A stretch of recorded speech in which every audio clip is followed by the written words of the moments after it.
Hello ATM, I'm Mad Ramos, your Spiker Prince of the South, 19 years old from University of Santo Tomas. Very blessed. I feel grateful for this opportunity.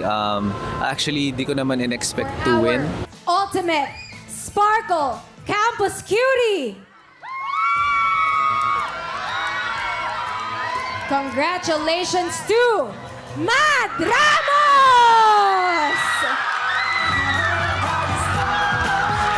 Ang gusto ko lang is matuto and to enjoy the show.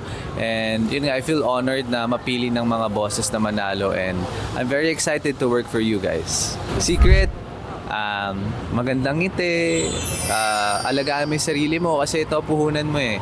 And hygiene, alagaan mo yung katawan mo, saka yung mukha mo syempre. Saka sa ugali din, syempre kailangan cutie ugali.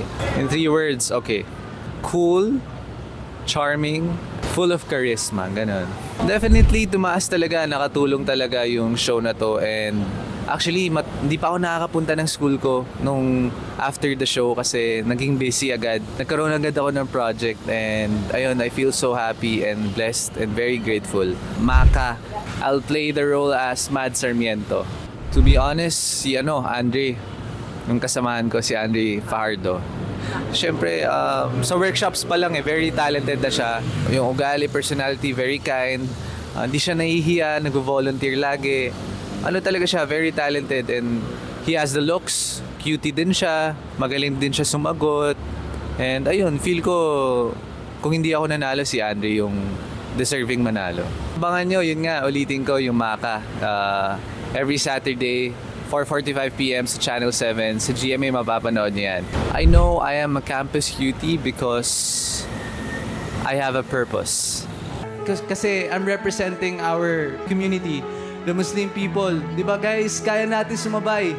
Kayang-kaya natin. Hi guys, thank you so much for the support and love. Sana hindi kayo magsawa. Tuloy-tuloy lang tayo, and ayun. Follow nyo ako guys sa Instagram ko, Madmows, MADMOWS. Makikita nyo doon yung mga announcements, updates, and also yung sa Facebook, Ahmad Duchesne Ramos. And also, I have an official page, Mad Ramos Official. Yan. Follow nyo ako guys.